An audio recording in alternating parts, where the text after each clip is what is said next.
GearNetwork.com. The following is a presentation of the Gear Radio Network.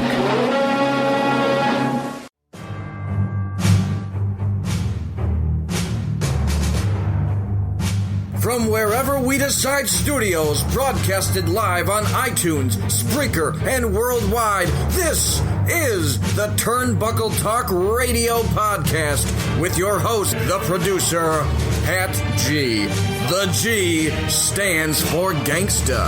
And now kick back and get ready for the eargasms.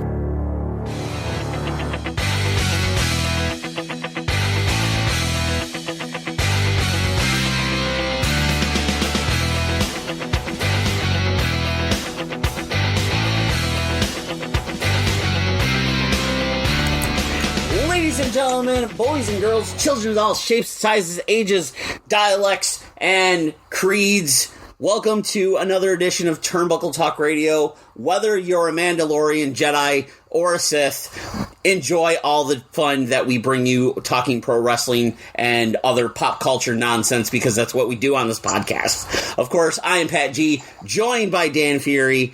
We bring you the weekly news and nonsense of pro wrestling from a different perspective, not what you hear every week from everyone else who wants to recap this show and that show and this and whatnot. Also, by the way, congratulations to Jon Moxley and Renee Paquette for their announcement of being with child. I demand Jon Moxley AEW onesies. I'm calling it right now.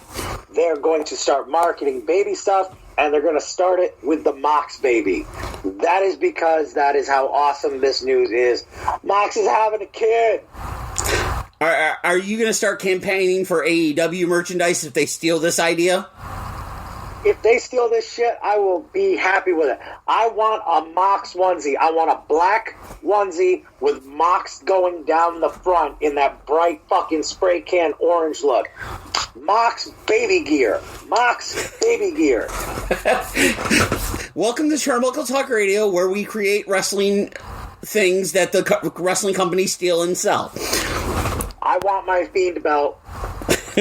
Anyways, going into the main meat and potatoes of the story today, Zelina Vega, known as Thea Trinidad, was fired unceremoniously by the WWE due to basically not doing what she was told, and continuing her Twitch channel, and also having an OnlyFans channel that was dedicated to her cosplaying and maybe occasionally some lingerie and bikini pictures. But in the end of the day, it was a third-party person. She was getting money from that, and Old Man Vince didn't like that, so she got booted out the door. Thoughts? Yeah. Well, yeah, I got tons of them. Okay, so first off, we talked about Paige and her Twitch, where she went off basically about, hey, you know, I'm not working right now. They want to take away another source of income. This is crap. You know what? People need to get paid. And if your expected money and income from house shows is drastically cut, which it is because there's no house shows and it doesn't look like there's going to be house shows ever again, okay? And if your meet and greets are cut, you have to figure out a way to make money. Her Twitch was hers. Flat, you know, basically. You know, you know my feelings on the Twitch thing. You know, it gives you a chance to see in these people's lives. And shit, she's a Mortal Kombat fan, so I'm going to give her all the credit in the world. Mortal Kombat 11 Ultimate. But the thing that really gets me is, so she was charging $30 for her OnlyFans. Okay? Dude, come on. Like, who cares if she was going to make $30 a subscription? You know what? the incomes need to be matched. Merchandise isn't really selling right now. They've been having so many sales lately, like 25, 50, 75% off selected T-shirts. It's like they're not out on the road making the money. Yeah. It's kind of like musicians and comedians. And there's talks of them not even doing live shows when the pandemic ends, because what they thought was going to happen was the WWE shop was going to face a decline, and with the no audience shows, the WWE shop has actually seen a massive increase in sales. Yeah, well, it also doesn't help that they do these flash sales, too. Yeah. Like that, actually, no, that does help because they're able to push the product. But how much new merchandise is really being made right now? That's very true. A few T-shirts, yeah. But, I mean, enough T-shirts for Aleister Black and Zelina Vega to have a living now that they're engaged? Yeah. You know, it's like, come on. And you know what? and also what it seems that has been, of course, we talked about Jon Moxley and formerly Renee Young announcing the birth announcing they're pregnant. You have Becky Lynch and Seth Rollins. Seth Rollins is leaving after Survivor Series to go deal with that. Yep. A lot of the women wrestlers, there's been talks about, like, it's not taboo to start a family nowadays. No, and I mean, honestly, Becky Lynch is not going to be gone long. No. Okay, Becky Lynch, I give her not this WrestleMania, next WrestleMania. She'll be back.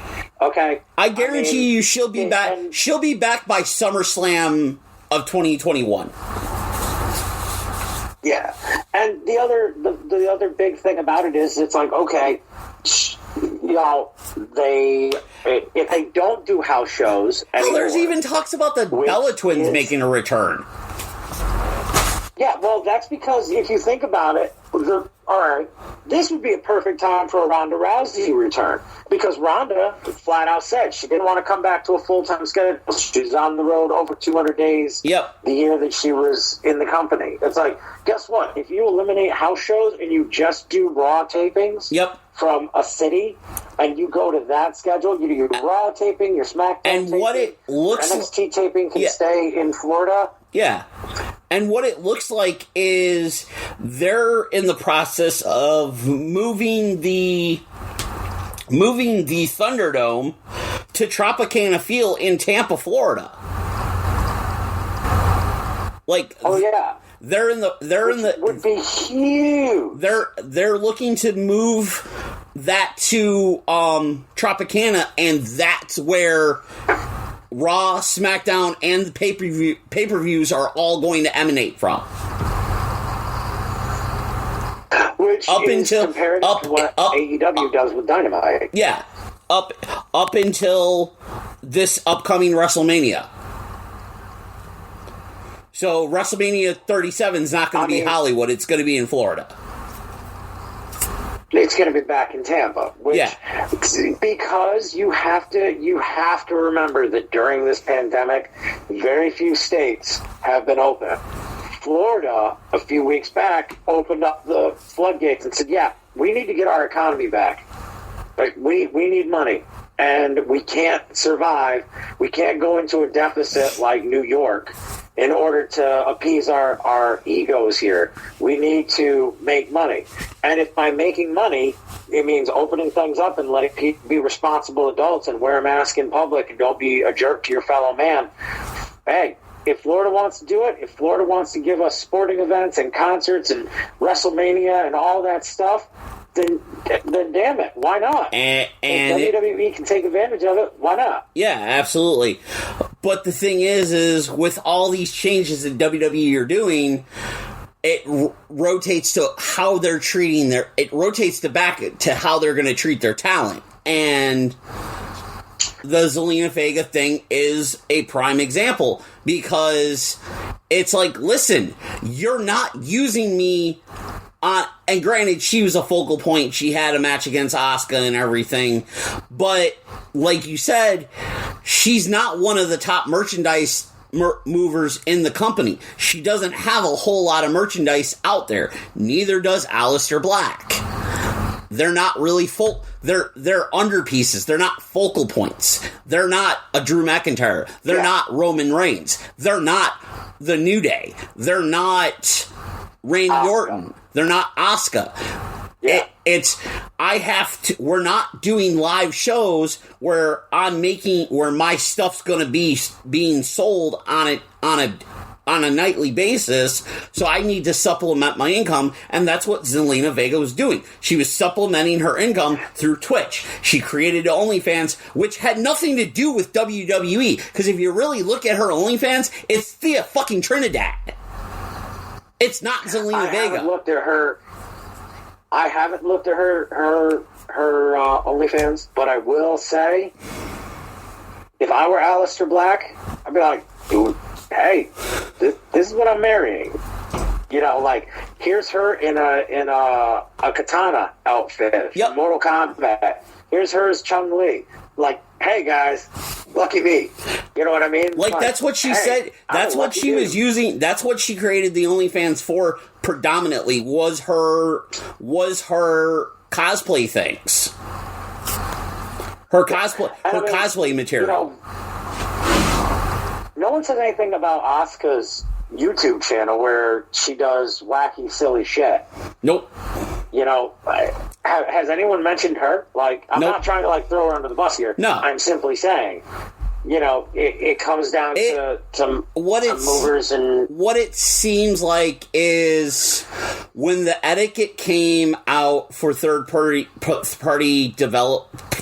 content and them getting revenue from it, it was primarily through Twitch and Cameo, because Twitch you had Xavier Woods, Tyler Breeze, Cesaro, AJ, Adam Cole, Rusev, form now known as Miro, Zelina Vega, Paige. You had multiple people doing Twitch, and then there were a handful of people doing cameos, like Alexa Bliss. Yeah, where I don't think it was so much the cameos that made the big thing. It was the Twitch, because Twitch is such a big thing, and you're able to make so much. If you're a well-known person and like WWE superstars are, you can get that following and have that personal relationship with your fans. Especially if your shit's funny. Yeah, absolutely. Let's be honest. Some of the stuff that they talk about, like, you see it reposted on Facebook. Yep. I mean, dude, Miro on Twitch is one of the funniest things you're going to see. And in fact, if that was the Miro that we would have been given as Rusev and WWE, man, would have been gold. Oh, absolutely. You know, like it's hilarious. And to watch these guys yes, it is a weird culture. People watching people play video games, okay? Yeah. You do it. Yep. And you have done it for charity, you and Jump Boost Gaming. I mean, you gotta think, dude, there's a weird subculture of video game fans who like to watch celebrities play video games, or like to watch people play video games. And I think it's an odd curiosity that we have, like, how do these people play it? And more importantly than that, it's like, okay, well, maybe that'll help you on later. But when you're logging on for a celebrity, you're watching that celebrity to hear some funny stuff. Yeah. And I mean, every once in a while you get something golden. And WWE, I think, needs to eventually come to terms with the fact that, like, dude, they're putting your product out there. Because chances are they're fans of WWE, which could go to what Bully Ray said, or, you know, about people don't pay to see X superstar anymore. They pay to see WWE. Yep. X superstar just happens to be there. Yeah, it's like not. No it's not like the day. It's not like the days. It's not like the days of the 80s and 90s where, if you were a wrestling fan and you bought tickets to a show, you bought tickets to a show to see Hulk Hogan. You bought tickets to the show to see Steve Austin. You bought tickets to a show to see The Rock. You bought tickets to see The Undertaker. You bought tickets to see D-Generation X, The Hart Foundation, the NWO. John Cena. Like, now in 2020, if you're a wrestling fan, you're buying tickets to that show to see the entire product that WWE has to offer. You're not going for one specific person. Yeah, I mean, I'm sure, like, you could be like, oh, well, who are you excited to see? But you'd be going to that WWE show even if that person wasn't on the roster. Okay?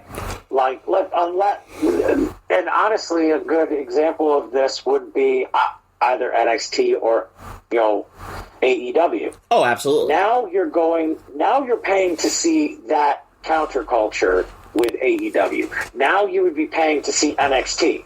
Now you can say, I'm coming to see NXT, because that is a particular style of wrestling that WWE has within their fold. Yes. But if you're going to see a WWE show, whether it's Raw or SmackDown, it's like, hey, I'm going to go see WWE down at the Times Union or insert arena here. And the thing that really sucks is that that's no longer going to be a thing. Nope. Because house shows are going away, so you're going to see Raw, you're going to see SmackDown. But then you would say it like that, like, I'm going to go see Raw tonight.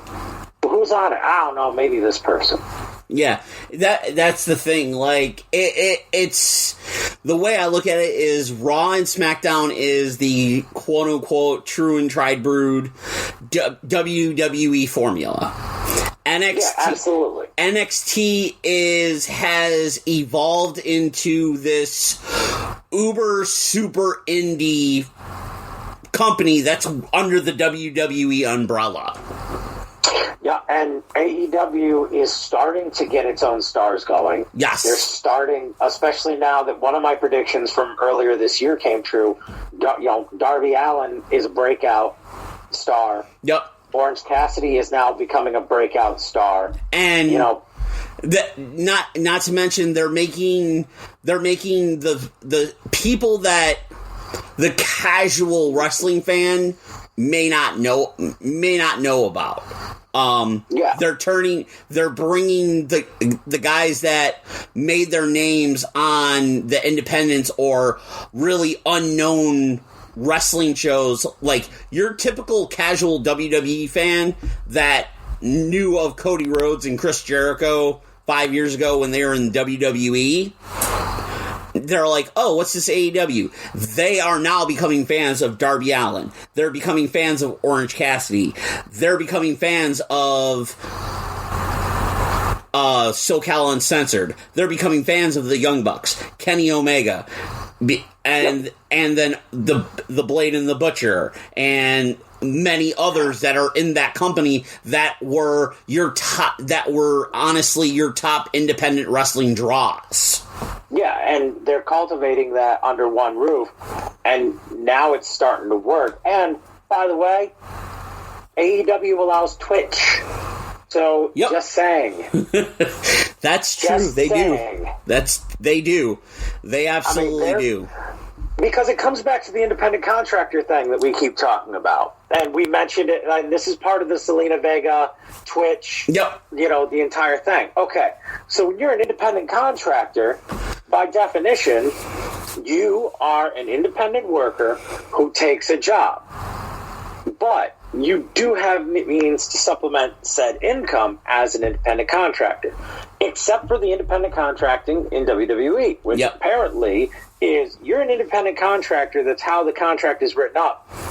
But there's a pay tier system, which kind of sounds like a pyramid scheme. And also, you can't take any income or else it comes to us. So like you have to split a percentage of said income. Yeah. Because the only way people are following you is because we created you. Which sounds really fucked up when you say it. Oh, absolutely. And that's the angle that Andrew Yang has been attacking. Yes. I will not deny it. Vince gives an individual a character. this is the process that has been tried and true forever with WWE. You come up, Vince gives you a character. He has this idea. You are just the performer that has to fit that character. Yep.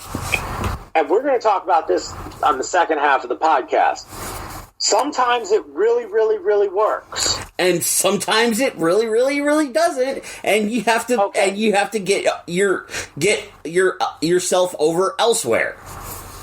And the thing is that in the new system, the way it works, you can be X person in NXT. Yep. The moment you cross over and you do, Raw or SmackDown, you're in Vince's wheelhouse, which is why you get character changes for people that are like, dude, this dude was just running the show in NXT.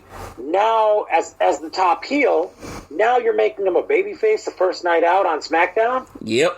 Or hey, this dude is known for painting himself up and being a goddamn draw and a demon.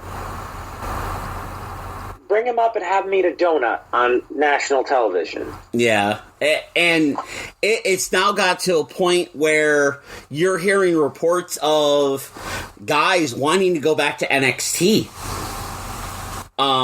There were reports that Aleister Black wants to go back to NXT. When the news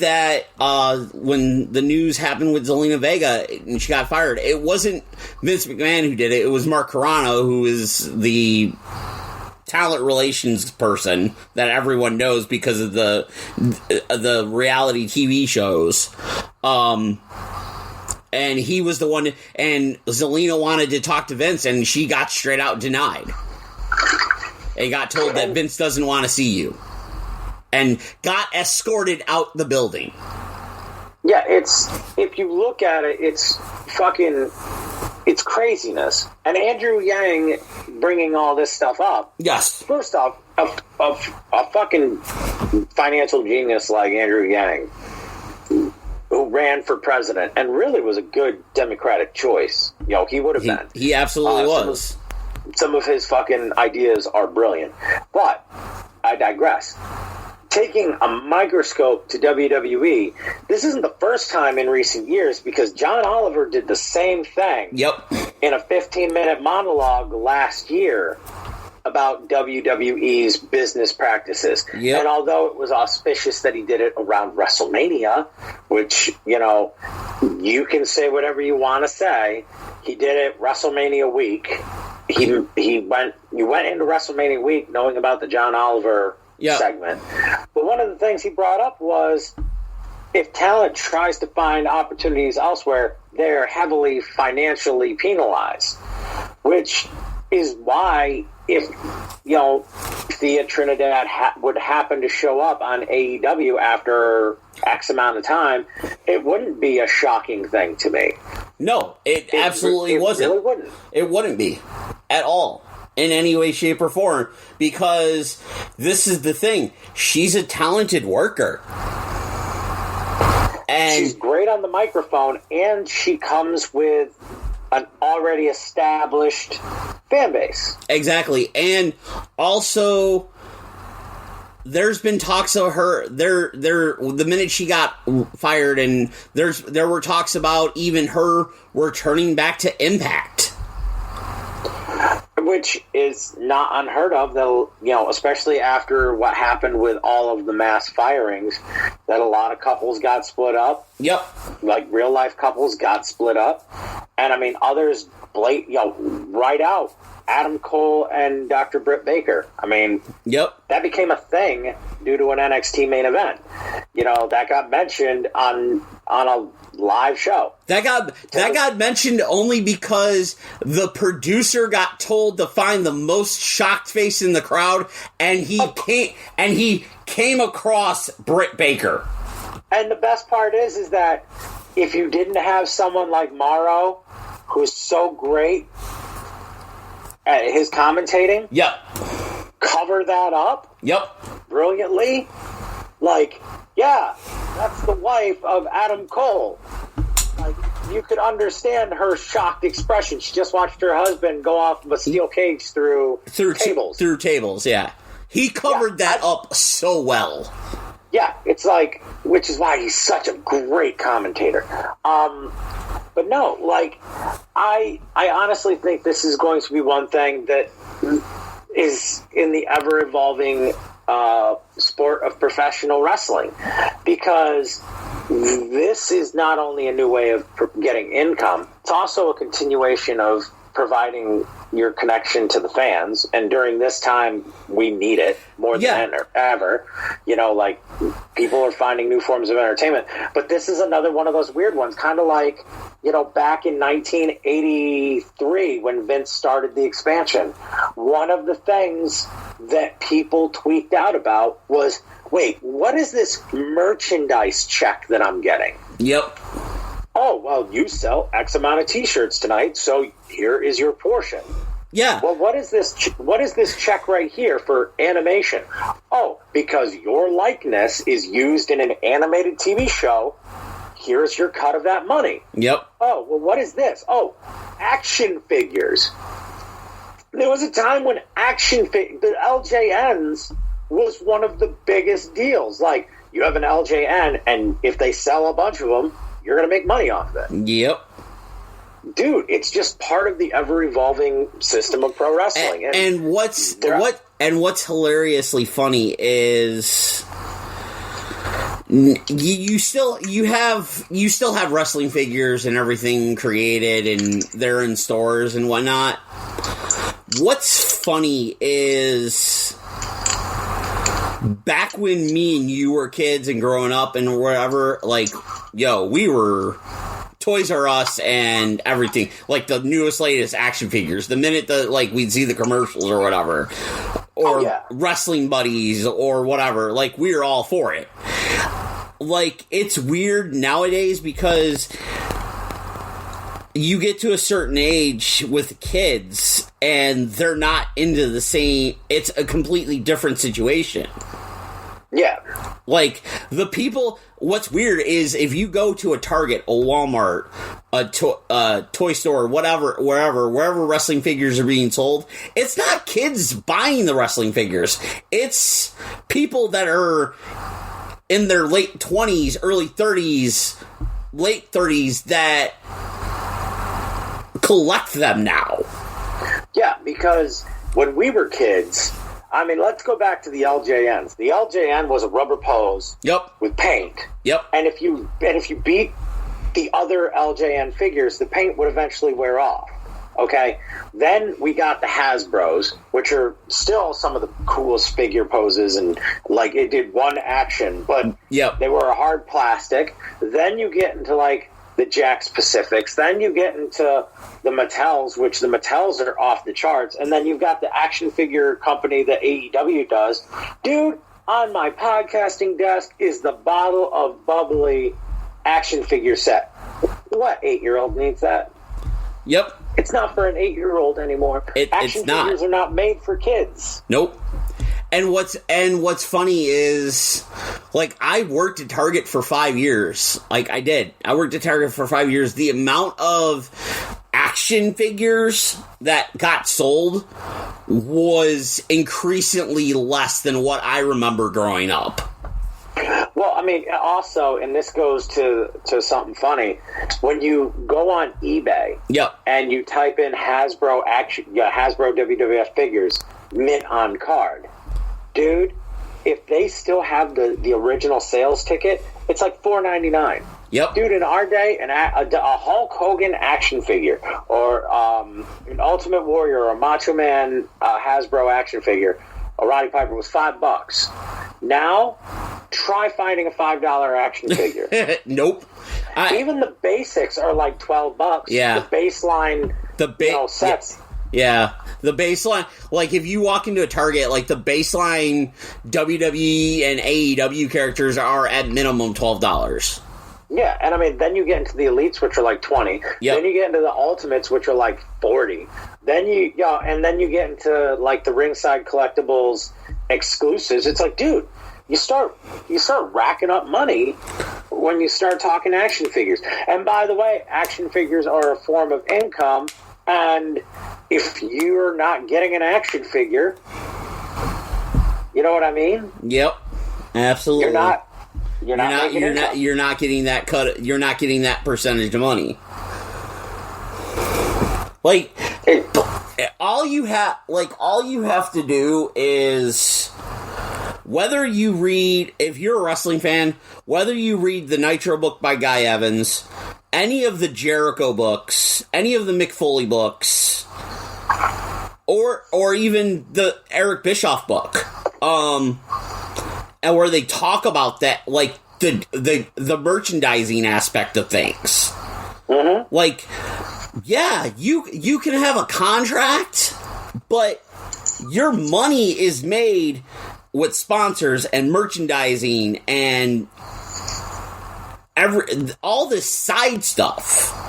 I mean, prime example of this, and it's one of Kevin Nash's stories that he tells about WCW and how it was run. Yes, was the merchandise check, where after he already had his regular contract, and after he had signed that deal, yep, he went back to Bischoff and said, where's my merchandise? Like, I see all these NWO shirts out here and all these Outsider t-shirts. Like, where's my merchandise check? And he goes, what do you mean? And he's like, WWF used to give us a quarterly merchandise check for our t-shirt sales. Yep. We see a lot of t-shirts. Where's our money? And he gave them like an additional $50,000 or $75,000 bump in pay to supplement that money. To supplement the t-shirt money. Yeah. So if you look at that for 5 seconds, like, that is saying something when it comes to the power of merchandise sales. Yep. You know, if you look at, I remember, I think it was when John Cena was like in his prime. Like, John Cena was the guy. Like, he was the guy and everything. Yeah. And like the contract numbers got released. Like, you saw John Cena's contract, which was, like, 6 figures. But then you see the money that he was making from merchandise and sponsors, which was up over $1 million. It was $100 million. Yeah. John Cena made WWE, in his top years, $100 million a year. Yep. In merchandise.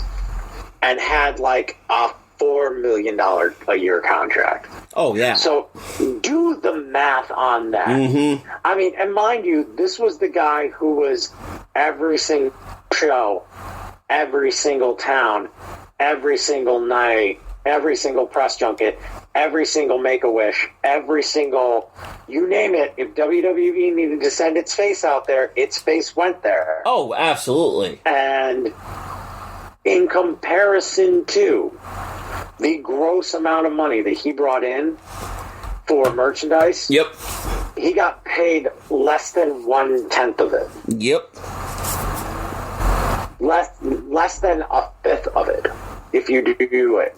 Like, that's insane when you think about it. Now, take John Cena's pay scale and bring that to, like, someone on the lower roster. Yeah, you could see where you want to get paid. You have bills. You have a house you want. Like, it makes sense to just be like, you know what? Fine. This is not a hill we're willing to die on. Yeah. Just do it under your real name and do not have any attachment to WWE. Yep. And problem solved. Yeah, and this is the thing is, and Zelina Vega was it, from what all intents and purposes is the OnlyFans thing was the last straw. The OnlyFans page was the last straw. I mean, and also, doesn't WWE have like a policy about lingerie pictures and all that other stuff? Like, That's a thing. I think they might ask you if you've ever done it. Yeah, I think they might. I think they might have something like that and everything, because that came all together during the Diva Search competitions. Yeah, and I think that's why have you having done porn. Yeah, I think that's where like the reason why you saw the likes of Christy Hemme and Dana Brooke and Candice Michelle win those, because they only had the background in athletic type deal where they were in swimsuits, nothing thing. I honestly, when the story came out and they said the OnlyFans was the last straw, I think it was the last straw because of what OnlyFans is technically known for in the world today. And that's the thing. OnlyFans isn't just adult content. It's for content creators. Whether it's all sorts of shit. Like, you got cooking. Yeah, you have cooking, you have baking, you have music, you have crocheting. I saw one that did crocheting. Yeah, it's just another avenue for someone to make extra money in this rough ass time in the country. Yeah. And then on top of this, the WWE faced even more criticism because on top of the news of Zelina Vega getting fired for OnlyFans and not running her Twitch, the WWE, in their infinite wisdom, turned around. Nothing against the man and his great career, is having The Undertaker do 30 cameo videos. 30-second cameo videos throughout the day of Survivor Series for $1,000 a piece. Which a lot of people on social media heard that story and they tore them apart. Because it was like, oh, how much money is The Undertaker getting? How much money is Vince McMahon taking? Is he taking all of it? Because it's a third party content. But I'm like, but then there you have the other people going, well, it's not really, it's on a third party content, but WWE is authorizing it. And it's The Undertaker. Yeah. Who's going to tell that man no? That's my argument right there. Like, anyone who wants to say anything. Yeah. Like, well, why can he do it? Here's why, children. I'm going to tell you. Listen in real closely. Because he's the fucking Undertaker, and he can do whatever he wants. Yep. End of story. And the reason that he can do anything he wants is because Vince McMahon got word of Undertaker, who was not under a contract at the time, doing a appearance at StarCast 2, something that was completely unrelated to WWE, and he got wind of it that it was slightly associated with AEW, and he went, ring, ring, hey, Mark, we gotta talk. Yeah. Exactly. I got a 20-year contract that for X amount of money, you can do whatever you want, as long as it's not in direct competition with us. Yeah, and if you look at it, dude, okay. Undertaker has been around for 30... This Sunday is going to be the 30th anniversary and the final farewell to The Undertaker. Yep. Let's just sit there for 5 seconds. Okay, Hulk Hogan didn't get this. Okay? And Hulk Hogan is one of the biggest names in pro wrestling. Undertaker is getting an entire pay-per-view dedicated to his farewell. The last time they did that was Ric Flair. Okay? With WrestleMania weekend. Yep. WrestleMania 24. All right. Shawn, you could argue Shawn Michaels a little bit. But for the most part, 30 years is being celebrated for The Undertaker. And there's talks about the Bone Skull crew being there. Hell, Savio Vega has been already reported being there. Yeah. Whether he shows up on camera or not is a different story, but... Yeah. I mean, with the exception of Yoko and Brian Adams, yeah. Yeah, I mean, the entire crew that ran together is going to be there. It's one of these deals where honestly, let's just take in for 5 seconds that the man's career lasted 30 years. Okay, he was around during the running wild of Hulkamania. Okay, Hulkamania was still hot. Yeah, Hulkamania was still hot in 1990.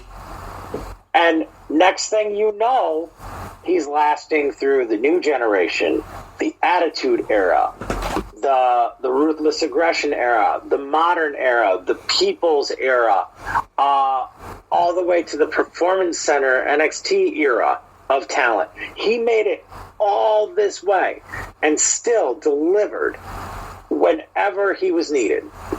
And, you know, we got to see this year the documentary for The Last Ride, okay? And his final match at WrestleMania. And I'd like to say final match because he said it himself. Dude, Undertaker can do whatever Undertaker wants. If he wants to do the hot wing thing, let him do it. If he wants to appear on Jimmy Fallon, tombstoning a scarecrow for Halloween, let him do it. Let him do whatever he wants, because after 30 years of never leaving, yep, and always, Hulk Hogan can't say that. Yep, Hogan can't. Ric Flair can't. There is nobody in the WWE that can say that. Outside the only man that can even rival that is John Cena.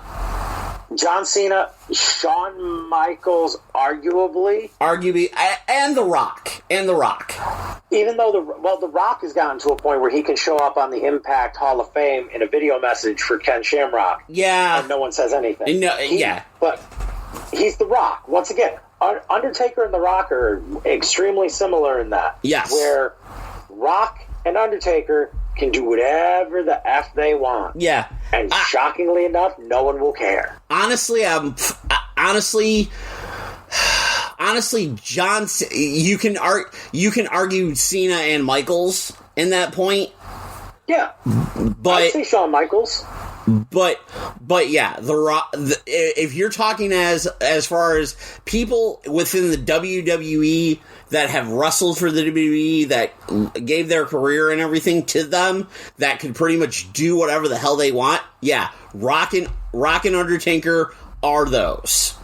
Yeah, because John Cena's still young enough where if he showed up on AEW or showed up in New Japan, people would be like, duh, what? Yeah. Especially New Japan. Yeah. Oh, my God. Yeah, John Cena versus Okada. Book it. Okay. But oh my God. You're welcome. You're welcome for putting that seed in your ear. So yeah. Or Tanahashi and John Cena would be hot because Tanahashi is like, let's just go Okada. Look at it. Yeah, just go Okada because Okada is essentially the Japanese John Cena. So, but to get back to the Undertaker, so you look at this and you look at the retrospect that we've had. We had an entire year to kind of soak in the Undertaker and his importance, and not just the Undertaker and his importance, but it's like that kind of gave everyone the measuring stick. Like, this is why this guy is as important as he is, and then this entire month has just been a complete celebratory aspect of his career and the people from his career, going from Paul Bearer to Kane and many more.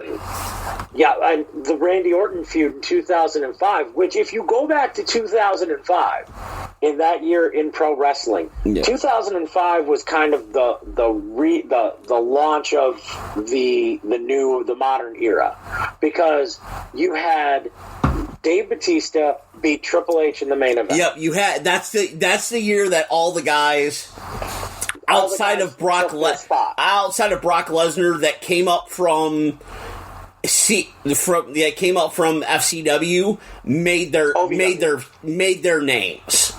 Yeah, the OVW kids came up, and if you look at that entire thing, Shelton Benjamin, Money in the Bank, set the bar with some of the stuff that he did. Yep. Okay. John Cena beat JBL and became the man. Yep. Randy Orton was becoming the legend killer. Batista rose up to be the animal.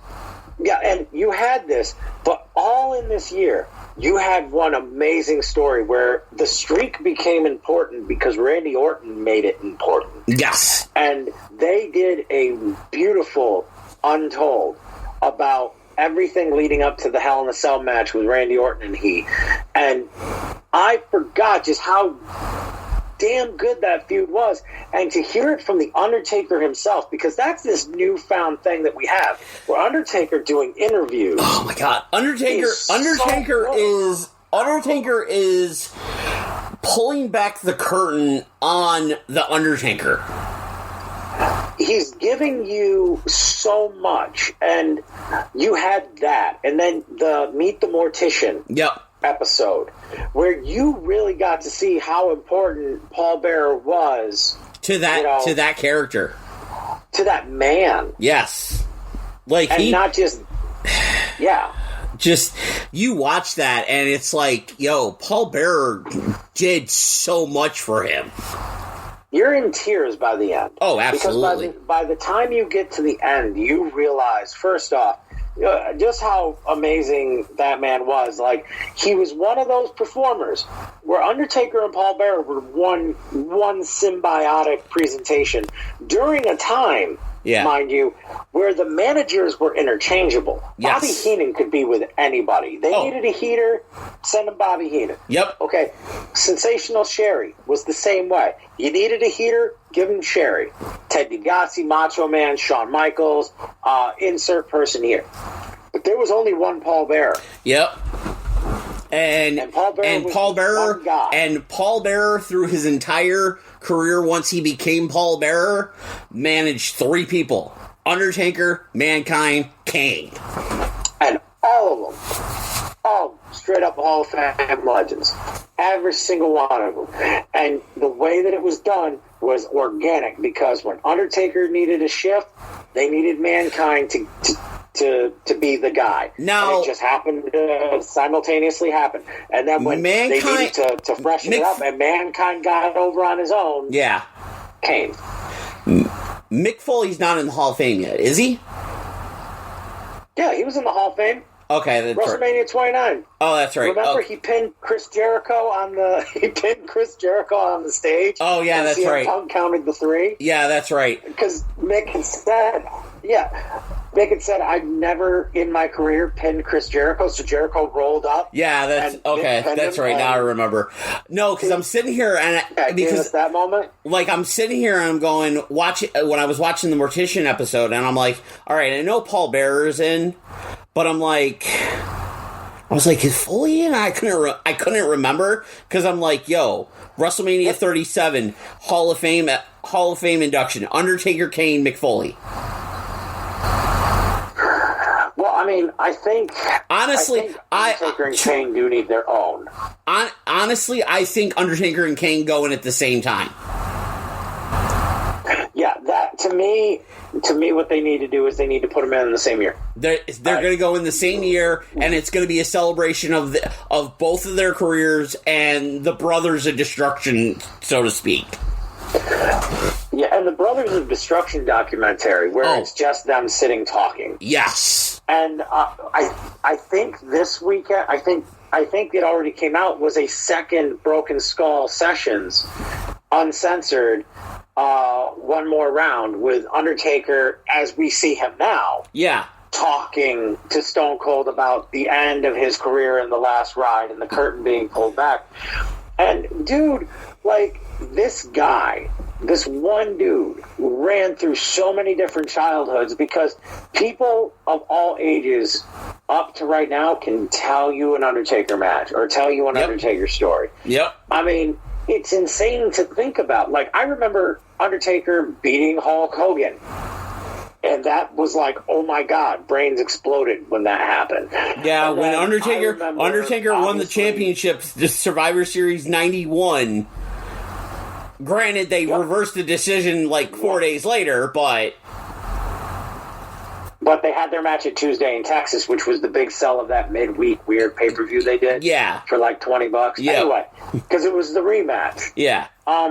Because Ric Flair was supposedly barred from ringside. Whatever chicanery, because it was building up to Ric Flair versus Hulk Hogan allegedly at WrestleMania. Yeah, allegedly, and didn't happen because it wasn't on fire for the house shows. No. And then WCW did it in 1994 and had an amazing numbers. Yeah, so figure that one out. When wrestling was on a downturn, they had one of the best pay-per-view buys of several years. Yeah. So you have Undertaker then works with guys like Razor Ramon and, Bob Backlund and all this weird, and Yokozuna. His feud with Yokozuna during the New Generation era. Okay, and the fact that he was on one of the most weirdest teams of Survivor Series of all time, the Lex Express, with the coolest bracket of Undertaker history, where he's standing there and he just opens it up and everyone freaks out, and it's Undertaker with the American flag, the original Colony's American flag. And it's just like, he was an American badass years before they gave him that gimmick. Yep. And that's another thing. Like, look at the Attitude Era. In the Attitude Era, he was five different versions of the Undertaker, because he started regular. Yep. Because the Attitude Era officially, in my opinion, began when Stone Cold said Austin 3:16. Yeah. Not when it was proclamated after they got their asses whipped in the ratings. No. I'm talking when it was proclamated. The Attitude Era was King of the Ring when Austin said, take your Bible, John 3:16. Well, Austin 3:16 just means I whipped your ass. Yeah. And then in that year, he went from the typical purple and black outfit. Yep, to the all black. To the leather outfit. Yep. Okay, with the bat wings and shit. Then he went back to the gray and black for WrestleMania 13 when he won the title. Yep. Then by 98, he was the Lord of Darkness, where he came out looking like Spawn. Then he became Ministry Undertaker in 99. Then in 2000, he's American Badass. American Badass. Like in a 4-year span, he became 4 different characters. All of them had iconic moments. Yep, 4 different versions of the Undertaker character. And if you look at the coolness of it, it's so awesome to be able to see this side of Undertaker. Like, I love the fact that now, after 30 years, we can see Undertaker do a hot sauce challenge. Yep. On the internet. And you're just sitting here and you're like, I am watching The Undertaker sweat his ass off eating hot wings in his mansion in Austin, Texas, and I'm just completely cool with it. Like, all right, this is life now. This is life. You know what? I had a conversation with a friend of mine the other day, and we were talking about The Undertaker, and he's like, dude, Undertaker's really done? I'm like, yeah, Undertaker's done. I'm like, he's been pulling back the curtain on everything. And yep. I realized it, and I'm sitting here, and I'm like, there's always been the term that kayfabe is dead. Okay, within the wrestling community, whether it's the independents and whether you've been in the business or you're a smart fan or whatever, there's always been the case in point term of kayfabe is dead.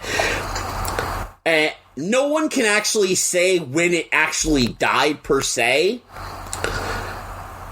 I'm gonna say it now. Kayfabe is officially dead November. What's Sunday? Sunday is the 23rd? November 22nd. 22nd? 22nd. Kayfabe will officially die November 22nd, 2020. Because you're going to see the complete curtain of The Undertaker and the entire career pulled back. And let me ask you, because we've talked about Bone Skull crew, Yes. maybe making a cameo. Let me ask you two things. The first thing is the one you know is going to happen, and the second one is the thing you want to see happen. What do you want to see happen when Undertaker is standing in that ring at the end of the show and his farewell is the closeout? What do you want to see? What I want to see is just the utmost respect from the roster to The Undertaker and for everything he did, from the people that has been part of that career, from Shawn Michaels, Triple H, Randy Orton, Batista, and many, many others. What should happen is, yo, you got one more match. And it's the Demon. Or it's the Fiend. I somehow, in my heart of hearts, knew that this was going to come up. Because I was ready. Okay? I'm ready. First and foremost, I think that it's going to be bigger than Ric Flair's goodbye. Oh, absolutely. Absolutely. It's going to trump Ric Flair's goodbye by so much. Yeah, like, fucking, as much as I cried the Raw after Ric Flair retired, as much as I cried my fucking eyes out that night. Yeah. All those emotions and feels and everything, yeah. After such a great match. Like, let's be honest, that match was phenomenal. Oh, it absolutely was. I would like to see this be a fitting goodbye. Yes. Final goodbye to The Undertaker. And I want this to be a celebration of his 30-year career. Celebration of the career, the character, the man. Exactly. What I would like to see end the show out is I would like the arena to go red and black, and I would like the Fiend to be standing in the ring with the Undertaker, and I would like the Fiend to take one knee and hold his hand up to the Undertaker like the Undertaker has done so often. Yeah. And I want that to be how you fucking end a tribute, because to me, that character, even more so than the Demon King, that character has faced The Undertaker. True. And Bray Wyatt himself pulled back the curtain in the episode Meeting The Undertaker. Yep. Where he talked about him and Bo Dallas's first time meeting The Undertaker, and Bo Dallas kicked The Undertaker's shin and ran away. And then when both of them were in developmental, The Undertaker walked up to him and said, "Okay, which one of you assholes is the one that kicked me?" The Undertaker remembered. Yes. So how cool would it be that the Fiend essentially takes the mantle for that character? I'm not mad at it. I think Balor, yeah. As much as I would love and the only reason I brought up the Demon is because Finn Balor recently said that he wants a match with The Undertaker. That's like his dream match. But the Fiend has so much of that supernatural power ability that The Undertaker had for so long, or gave off, that if you go all red and black and the Fiend's out there and he looks, tilts his head, and just kneels and does the pose like The Undertaker would do to Paul Bearer when Paul Bearer would have the urn. Yeah. And that's the passing of the torch as far as that whole world goes. I'm completely fine with it. Because you don't need to have a match to get the Fiend over. No, you don't. The Fiend can just show up, kneel before The Undertaker, and the inevitable clash is going to happen of the Fiend versus Randy Orton. Oh, absolutely. You know that the inevitable crossing of the paths of Roman Reigns versus The Fiend could happen. Okay. The Fiend is now... it now supersedes. His character now supersedes the need for babyface or heel titles. Yep. Which might piss a lot of people off, but it supersedes that. And also it supersedes it even more with the dynamic of Alexa Bliss. So you have 3 characters rolled into one, much like Mick Foley. You have these 2 split personalities of Alexa Bliss within the Firefly Funhouse and outside of the Firefly Funhouse. She's essentially the Fiend's pallbearer. Yep. While Firefly Bray is able to communicate and talk and be this goofy Mr. Rogers, and Alexa Bliss adds to that, both of them can go dark, and she can still speak for the Fiend. Yep. And much like was mentioned in the Brothers of Destruction documentary, isn't it weird that during a time where you have guys like Roman Reigns and Drew McIntyre and Seth Rollins and all of these super talented athletes within NXT, isn't it strange that during this time it is 100% believable to have a killer clown and a psycho girlfriend running around with rabbits and fat pigs wearing sweaters, much the same that we were expected in 1998 to take seriously a pyrokinetic baby brother of a demon wizard with a mortician launching fire and lightning at each other while Stone Cold Steve Austin was getting in Mike Tyson's face. Yes. We're asked to suspend disbelief for a killer clown. The same way we're asked to suspend disbelief for a dark wizard with an army of torch-carrying druids. It came full circle. It absolutely has come full circle. It's a killer clown with a giant mallet and a psycho dual bi-personality handler. Yeah. It's the same story. It is. It is. That's exactly what it is. It's just more modernized. And with Bo Dallas shows up at some point for this. There's the brothers fighting each other.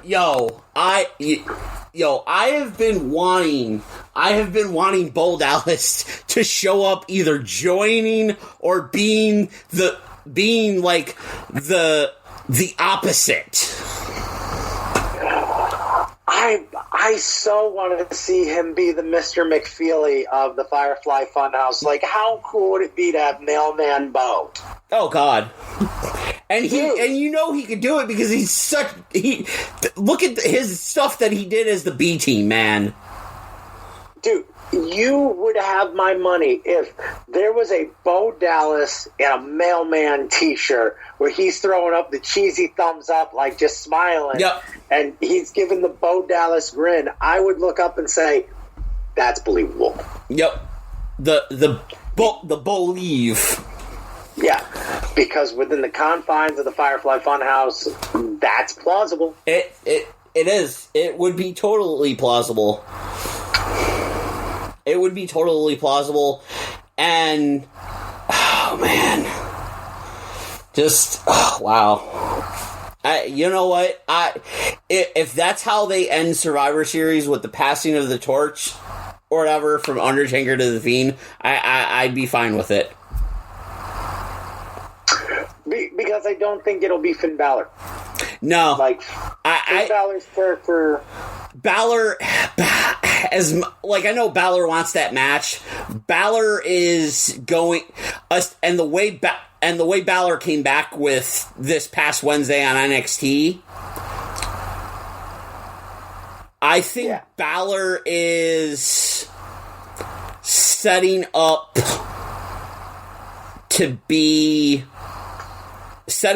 to revert back to the Prince Devitt character. and create his own faction within NXT. Yeah, because it's the way it looks. Because the way that the field NXT is going right now is you have the Undisputed Era who wants to be this all dominant, we run NXT faction. And then you have, and nothing against Pat McAfee.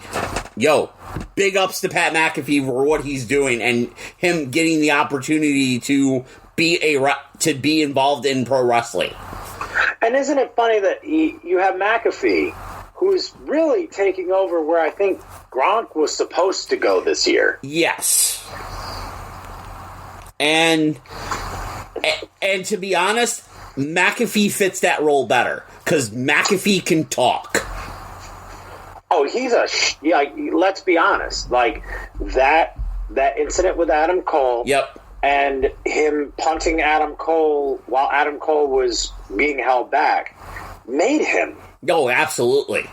And it also helped that fans saw that McAfee actually could perform. Yeah, he could perform, and he was going through the work of training, of actually training.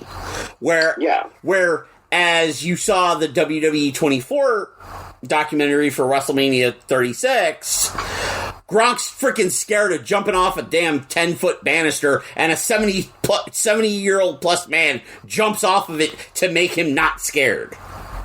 Yeah, and I mean, it's one of those things where you look at McAfee, and I think Gronk saw a paycheck. Yep, McAfee, and then realized it was a little more than he anticipated. Yeah, and he went back to football, where McAfee's like, yo, I've been a wrestling fan all my life. I've always wanted this. I've just never had the opportunity to, because they've always said, well, we don't have anything to do for you, and he's finally got an opportunity to do it, and that takeover, he proved he belonged.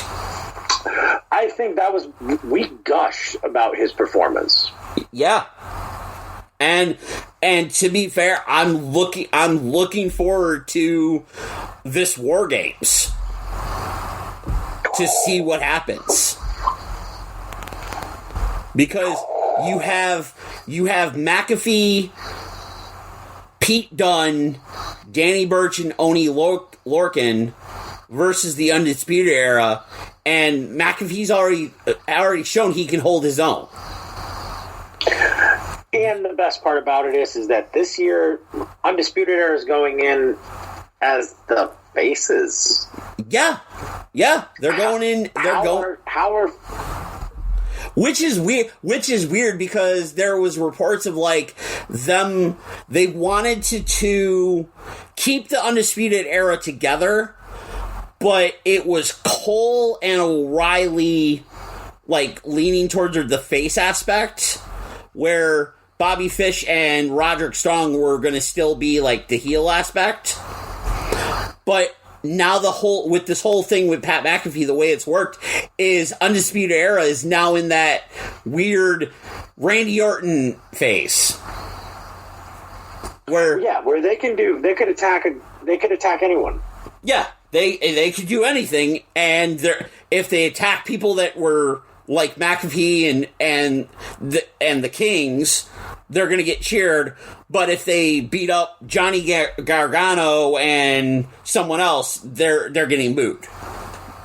Yeah, it's very interesting. But back to Finn Balor, I truthfully believe you're going to see a true return form to the Prince Devitt character, because it's not fully there yet. It's getting there, and I think you're going to see a Balor NXT version of the club.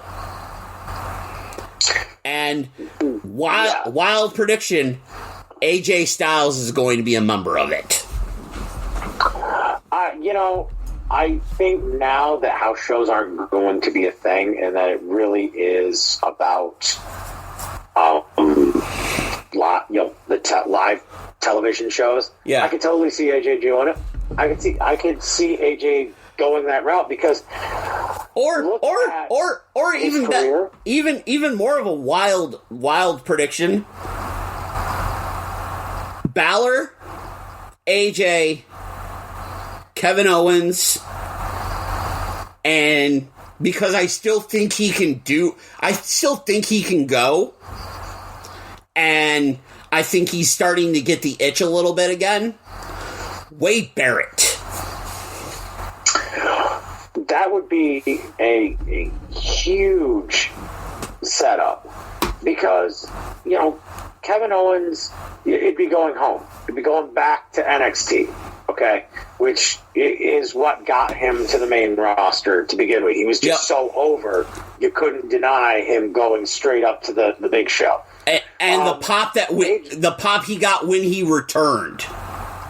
Yes, last year at War Games. Yep. You look around and you could definitely pick, Wade Barrett would be a great choice. I think with AJ's done everything on Raw and SmackDown. NXT is uncharted territory. Yep. And why not have it be with someone who you at least have lineage with? Yes. Through club status. Plus, I think it would be kind of cool to see AJ Styles in that NXT environment because he is such a big match name.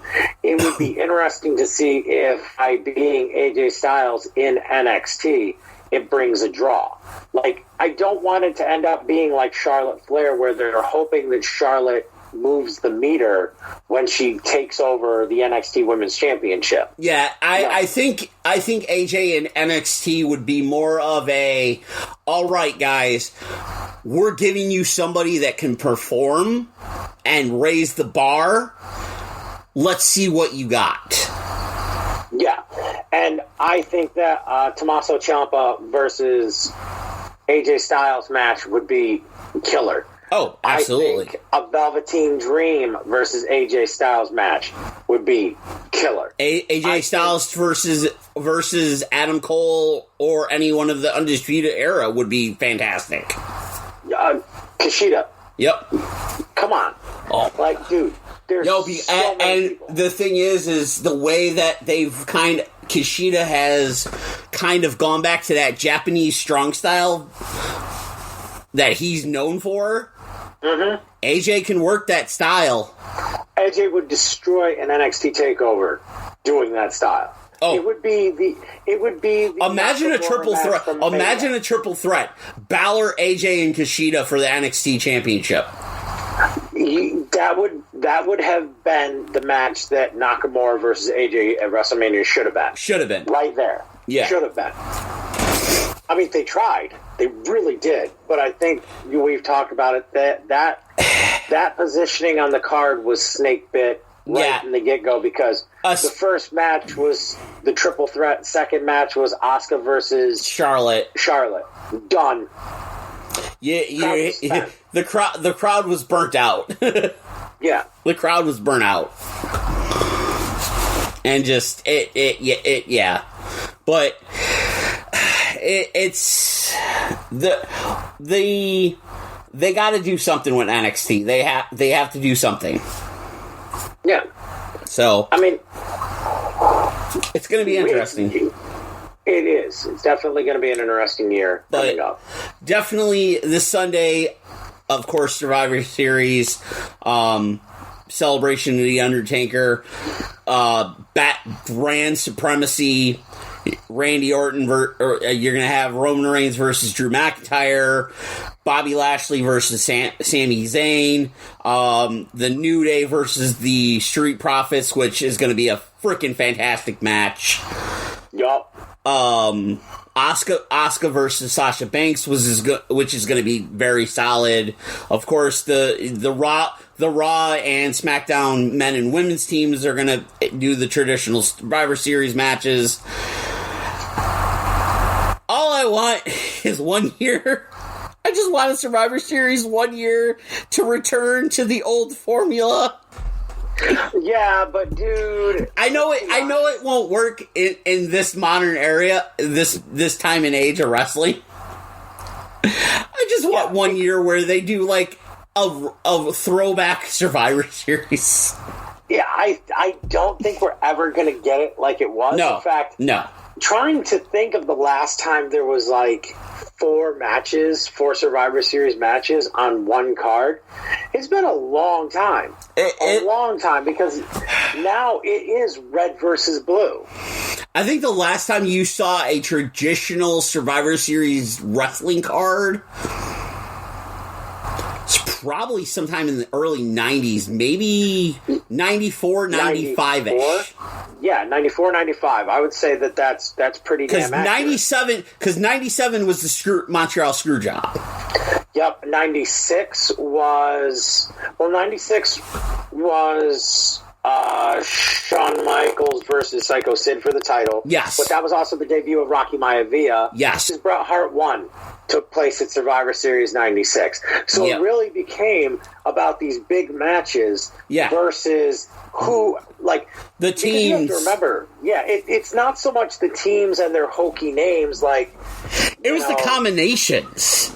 Yeah, like, it then, towards the Attitude Era, became, okay, we'll throw one of the typical Survivor Series matches, maybe 2 factions that don't like each other, we'll throw that in there. Yeah. But for the most part, it became about the titles. Yep. It became one of the big 4 pay-per-views. Yeah. And you look at this era of wrestling that we're in now, dude, you would have... It would be so hard to coordinate the matches that you have. Oh, yeah. I think the guys and women that they've chosen to be in their respective red versus blue teams matches, I think it's a pretty good combination. It's a good combination, and you don't have to do too much. No, I mean, let's be honest. You have the Raw team, which is hilarious. Oh, God. Okay. It is one of the most hodgepodge best teams I've ever seen in Survivor Series history. Yep. Ever. Yep. Because you have the Skipper. You have Mongoose. Yep. You have Fireface. Yep. You have Broly. Yep. And you have Dopey. Yep. Done. Yep. The most ridiculous. And then even looking at the women's matchups, the Raw team, you have the dominant team of Shayna Baszler and Nia Jax with filler. And then you have the SmackDown team with just garbage. And it's like you have so much female talent. Like, come on. You can come up with better. Yeah. But then again, we're also getting Asuka versus Sasha, which is an extremely good setup. I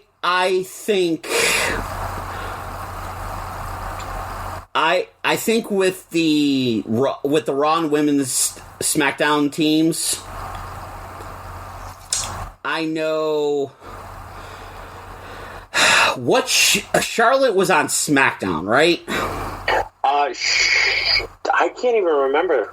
It's been so long since Charlotte's been on television. Yeah, like I think she was on. No. Did she get drafted? No, she was on NXT. She was on NXT when she lost the title. Yeah. And then where did she go to? I think she left after that. She left after that. Yeah. Honestly, if you want a shock surprise, Charlotte returns Sunday to captain Team SmackDown. That would be a good setup. I mean, also, you have this story with Lana. Yes. Where Lana is like, she's a little engine that could, man, and she keeps getting put through tables week in and week out. It's like Groundhog's Day for that girl. Yeah. And there's gonna need to be someone to come help her. And how cool there's a lot of people that are totally there's betting sites that have bets that Lana's going to be the sole survivor.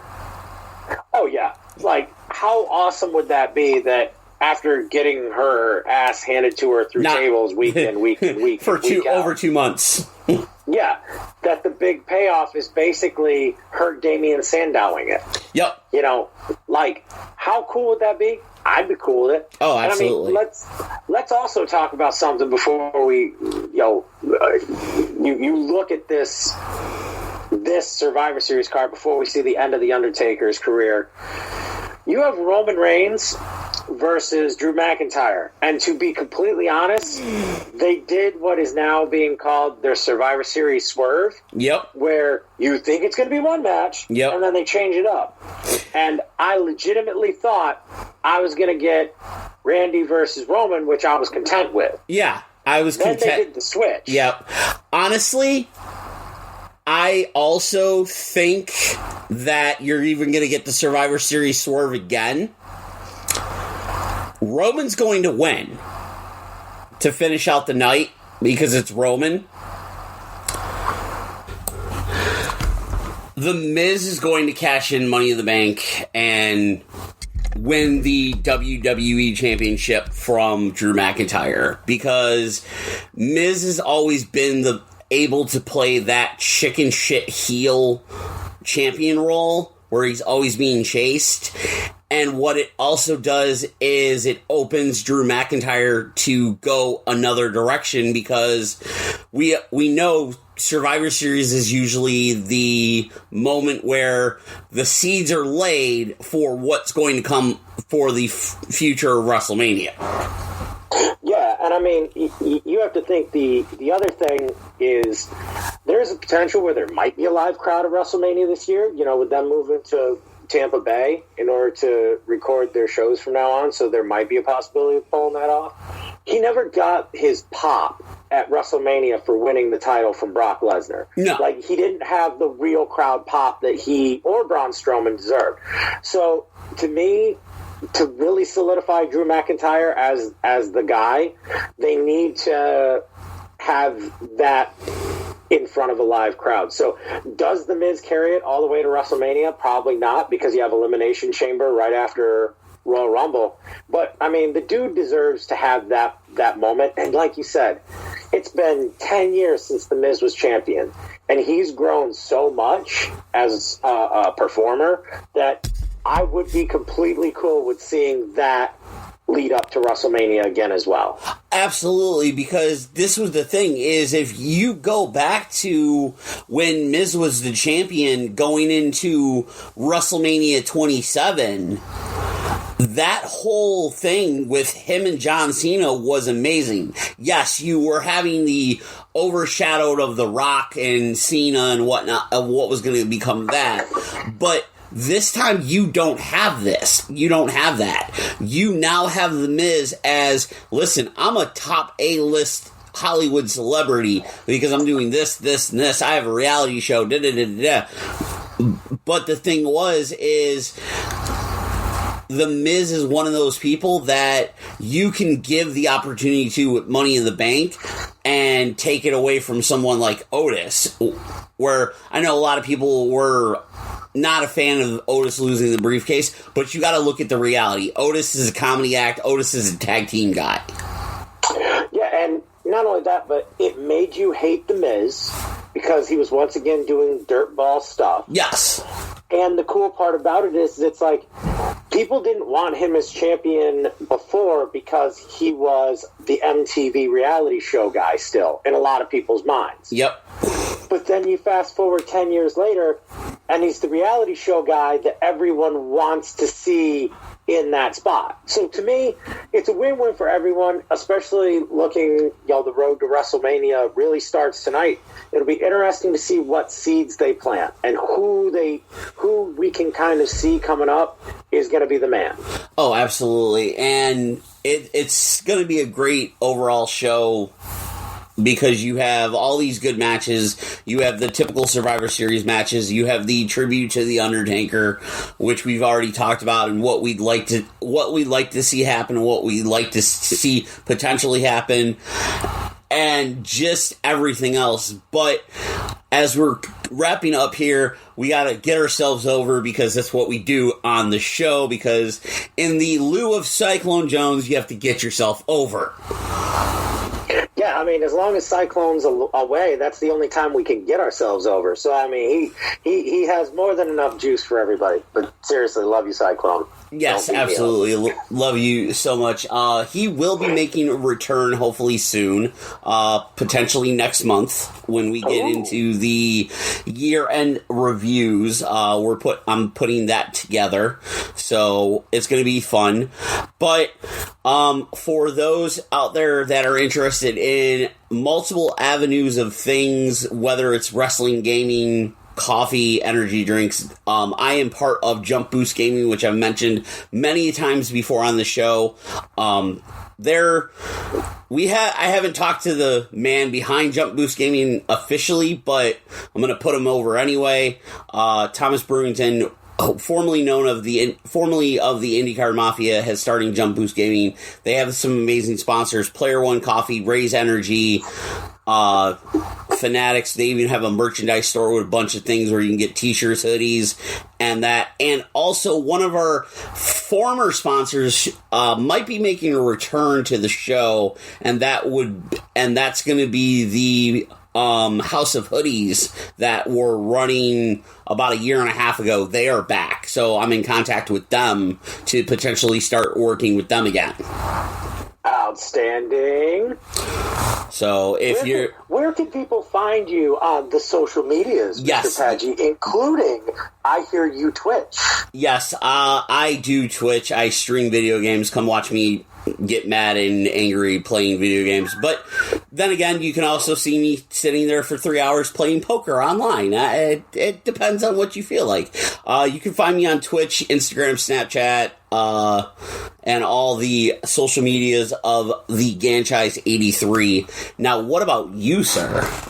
Well, you can find me every single week on the Necrocasticon, wherever you get your fine-ass podcast, where we talk horror and heavy metal and all things pop culture, because that's what we do. We have 5 old metalheads sitting around discussing horror movies and all the fun stuff that goes along with it. And I do reviews for Films of Fury on that, because they have to have me watch horrible B, D, and C-list movies in order to ruin my life. Also, you can find me on Instagram at the Sergeant Fury, because Instagram is pretty much the only way I go nowadays. I like the pictures.